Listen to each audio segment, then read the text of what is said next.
In today's video, I'm going to teach you how I find inspiration for my mega builds and how I begin to design them. So, you came here because you want to go mega. You want to build that super huge, impressive base to show off to all of your friends and your community, but you don't know where to start. Well, this is a good place to start. I've had a lot of experience building in Minecraft for over 11 years now, and when it comes to building huge projects, the best thing you can do is plan ahead. But before the planning process, there is another process that is not talked about very often. The inspiration process. What are you going to build, and where is the inspiration coming from? This is one of those hard topics that's not discussed very often because everyone's just like, I'm going to go mega. I'm going to build this huge base. Okay, but what are you building? What is the inspiration behind your base? Does it have a theme? Does it have lore? These are some of the first questions you should answer when designing and building a mega base. So one of the first things I do for my process is I actually have this giant folder called Build Inspiration. It's a huge collaboration of hundreds and thousands of photos that I've collected over many, many years on different topics, different building designs, different things that have just inspired me through my searches of the internet. So the real question is, where do you start? And honestly, the best place to start is start with what you like. Start with what inspires you. When I first got invited to Arcadia, that was the first thing that was on my mind is what's going to inspire me for this season. My inspiration for the season was I wanted to do something different, something outside of my building comfort zone for the entire season. I built things on land, mountains, underground, all over the place, but there were two things that I've never done. One, never done an ocean base, and two, I've never done a sky base. So as I weighed my two options, for me personally, I picked the one that I felt fit my lore the best for my character, which was a sky base. Now that I had an idea of the type of theme I was going for, which was sky base, I then had to go find some inspiration. And the best place I have ever found to get inspiration when it comes to artwork is ArtStation. This is a fantastic website for really honing down and finding the niche of the type of pictures that you're looking for, because I like to find inspirational pictures to kind of build off of. I love to take bits and pieces of different things and shove them together into my own collaboration. And after browsing around for a while, I saw a photo that kind of caught my eye because I remembered it. I found this photo. This photo is actually of a painting made by a very famous artist called Robert McCall from the 1970s and early 80s. Robert McCall was a painter, most famously for his depictions of futuristic sci-fi artwork from the 70s and 80s. He's always been one of my favorite artists when it comes to very elaborate futuristic sci-fi art. And he's also very well known for floating cities. He has quite a few different varieties. So after I knew kind of what I wanted, I started with making a basic design.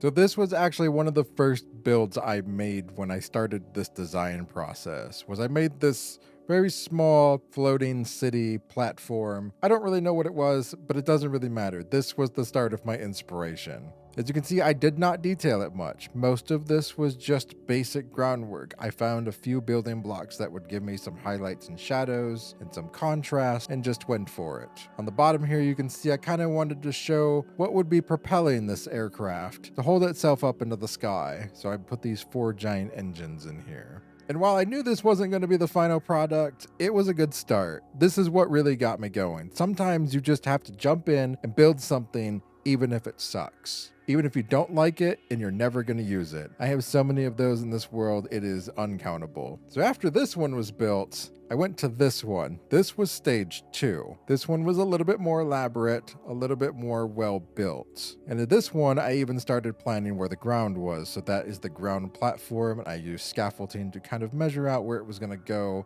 before it would actually reach the sky limit, because I wanted this as high as possible. So in this one, you can see we have a very large glass dome, and if we go inside, we have many layers. I even put some stairs in here to figure out how I could navigate through this area. We have larger, going into smaller and smaller rooms before we finally get to the bottom. As you can see on this one, I opted out of the engines because I felt it took a little bit away from this design. So by this point, I kind of roughly knew what I wanted. I wanted some kind of sky base, but at the same time, I wasn't fully satisfied. I not only wanted a sky base, but I wanted something to fit my lore. And in the lore of my character has been sent to Arcadia and is now trapped there with many others. And the best way to leave a planet is to get off of it with a spaceship. So I knew I wanted some kind of not only floating city, but I wanted something that also could look like it could stay on the planet and also be in space. It was at this point I actually hit an inspirational roadblock, because I didn't know where to go from here. So I went to some other types of media sources besides just pictures. I ended up going to anime and video games. When I first got invited to the Arcadia server, it reminded me of this game called Skies of Arcadia Legends. Very old game for the Nintendo GameCube.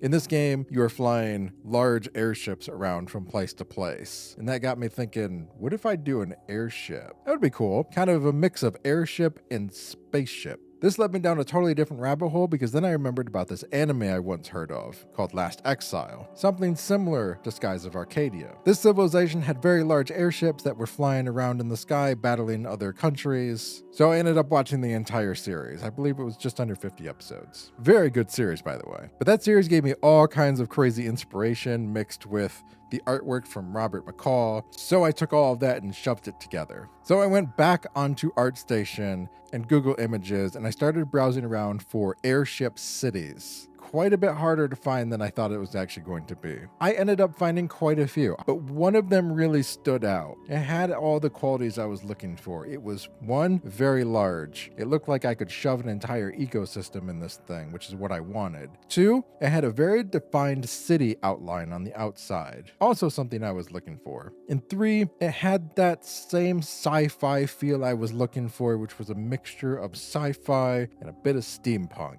And of all the places I found this image, it was on Adobe Stock Photos. So ultimately, this is the photo I went with for the majority of my inspiration when it came to designing and starting my mega base. Now at this point, you might be asking, Kaimedar, great, you have inspiration for your mega base, but how do you actually start it? It's really simple. You just do it. I know it sounds really cliche, but just throw blocks together and do it. The best thing I can tell you from years of experience is don't start with any detail. Start with very crude shapes. It doesn't matter what the block palette is, doesn't matter what it looks like, just put things down. Because that's what I did. After you get over the initial hump of just putting things down, you start to get things that are quite interesting, like this. This was the very first design of my mega base. And as you can see, it's very crude. It's just one color, some stripes, some glass. I even used diamond for the tails. So the first thing I did when I started this was I had to find the right proportions. That honestly took the longest out of all of this. I went to World Edit, I made a hollow sphere, I stretched it in all different types of directions, sizes. So the size of this build is about 400 blocks long by around 200 blocks high. I found this to be a very good proportion for a blimp-style aircraft. And I do realize it is a bit hard to get a scale of something when you're not actually there, so I'll try to give you an example of just how big this is I move my free cam out backwards many hundreds and hundreds of blocks, and to the point where my character eventually just disappears, and we are still not to the end, and now we are. That is a long distance away. And this is a lot to work with. If you're not used to building something this big, the best thing I can tell you to do is to take it in small sections. Even from down here, you can truly grasp the scale of this build. This build is gargantuan. So what do I mean by when I say take it by sections? Well, if we fly out of here, you can start to see what I mean by take it by sections. If you remember from the photo that I showed you, there's a city plastered on the outside of this extremely large blimp. So I tried to reconstruct what I thought would have fit this theme the best I could with Minecraft blocks. And as you can see, it's just 4 colors: purple, pink, orange, and yellow. Each one has their own representation. Orange for the top roofs, yellow for the bottom roofs, and then the purple and pink to do alternate colors and to show parts of highlights on different buildings. At this point in the building process, there is absolutely no reason to put any detail into this. We're just going for a very crude building design so we can try to grasp what it's actually going to look like. And you can see here what I'm talking about with the section. I actually cut a huge section of this out and pasted it over here so I could work on it individually so it wouldn't feel as daunting when I was working on it. If we go into spectator mode and we look inside, you can see that I even put a few floors in here just so I had a base of where everything was going, but not even the walls are punched out yet. This is just proof of concept on the outside of this build. So now that we have a proof of concept of where the buildings are going to go, at this point, you can use World Edit to actually copy and paste them right back on, which is what I did over here. So behind me is version 1. I would call that probably version 1.5, and this would be version 2. In this version, you can see there's actually a bit more detail. Not only do we have all the outside buildings, I also included some top port windows. I included a porthole in the back on each side for a future project. And I also added the bottom part of the blimp spacecraft, which is going to be the entire cockpit area and a place for extra ships to be stored. If we go to the front, you can actually see it is also mirrored on both sides. So this here is now a complete temporary exterior. This is the very first version with all of the basic exterior buildings on it. Nothing is complete and nothing is done, but that's okay. As we fly inside of here, you can just grasp the size of this build and all the room we have to shove things in here. And remember, at this point of the building, this is all you need. Just rough shapes, rough designs. This entire thing was built with World Edit. I do not claim to be very good at World Edit. Honestly, building this was my first time using World Edit. I think I did a fairly good job. In 10 plus years of playing Minecraft, I have never once touched World Edit until about 3 months ago. But also, if we fly down, you can see I had a very smaller section down here that I made, which was just a larger version of that, and I made it solely so I could get this bottom part to the correct roundness, and that was it. The rest of this section was used with a line tool where I marked one end and put it at another end, and it would just diagonal it together, and I filled in the gaps by hand. Another thing I wanted to do with this project is I wanted to build a very unique interior, something not commonly found in spacecraft, which is why I needed an absolute gargantuan sized building. I wanted to shove an entire ecosystem in here. As you can see, I've already portioned part of this out and begun the designing process in here. Again, we just use wool to do some basic outlines in here. My concept for this part was to put a very large lake inside of here with coral reefs, fish, squid, all kinds of marine life. And I wanted this section to be kind of a jungle terrace oasis. And even during this planning phase, I had to think of, hey, the fish are probably going to go down these waterfalls and get stuck in this river. How do I get them out? And this is why the creative process is so good, because I came in here and just built this little cave, which goes right back into here. So no matter where they go on either side, they can always continuously loop through one section and out the other. Now for this area, I'm also going to put farmland here, and in the back, I'm probably going to put a large mountain cast in the back with a little bit of snow on it, just so we have the mixture of the different terrains in here. This bottom section is going to resemble a canyon. As you can see, I used wool once again just to get a rough design here.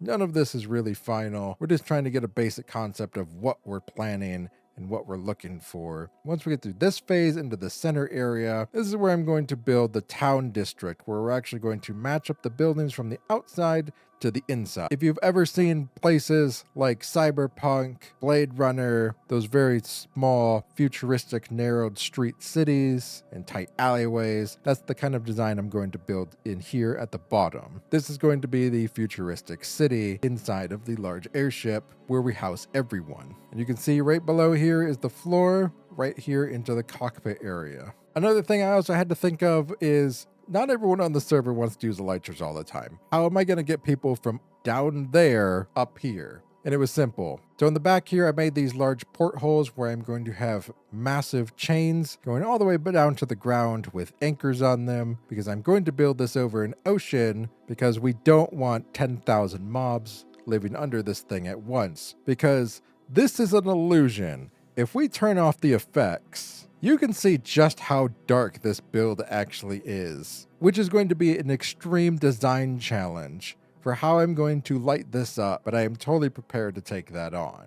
So from these chains that go all the way up and down, we are going to have water columns hidden between the chains, just so we can find a way to hide the aesthetics of the water columns so it looks very natural. And if we move to the back, on the back you can see I also put some very large engine designs on here. Again, these are very crude and rudimentary. We're just looking for a basic concept design here. I also left both the front and the back wide open. That way, no matter what, I can get in and out of this thing in the world by just flying through the back or the front with my Elytra. In fact, this thing is so big, I can build an Elytra course in here. So this is stage 2.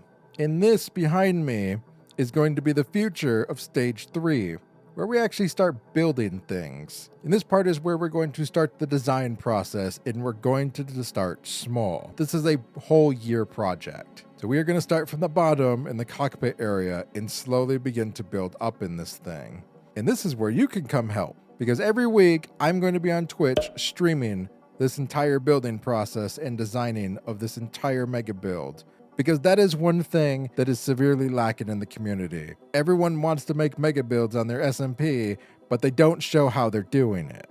So I'm going to be 100% transparent and show the entire building process on Twitch of how this is built. If you miss any episodes, you can actually go to my other channel, Kaimedar 2, and see all the past VODs on there so you don't miss anything. But before we wrap this episode up, we actually have to talk about one more important detail. Color. After you actually get the whole design process done, you know roughly what it's going to look like, the next thing you need to do is build a color palette. This is a very crude color palette. It's something I threw together in about 5 minutes of basically what I want. We want the exterior of the blimp to have different shades of white. The bands that wrap around are going to be a mixture of different types of copper and gold because there's no bronze, and I'm upset with that. And some of the exterior parts of the housing units are going to be a mixture of blackstone, deep slate, and different variations of coral to give it some different kind of texture. Now, I haven't planned for the rest of the color palette for everything else. All that will be done during the live stream. This building here would actually be a much better representation of a color palette design that I actually picked out. As you can see, all the colors are placed here,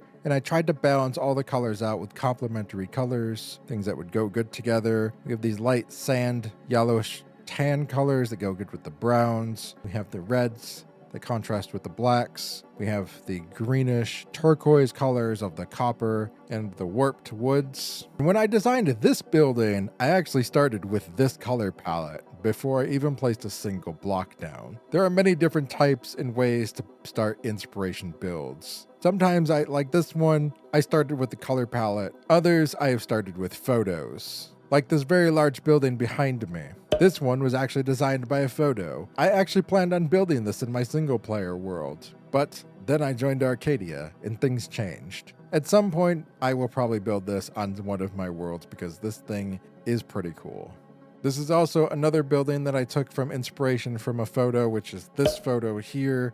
I found this photo on ArtStation and just said, yeah, this is what I'm using to build my giant factory. And with that, I believe we're going to end the video here. I hope you found this video very informative, and I hope it helps you on your inspirational journey to build very large mega builds in your worlds. If you like this video and it helped you, make sure you like and subscribe. You can watch me on Twitch every single week while I start to build out this enormous mega builds for the Arcadia SMP server, and I hope to see you all there, and I'll see you in the next video. Bye-bye.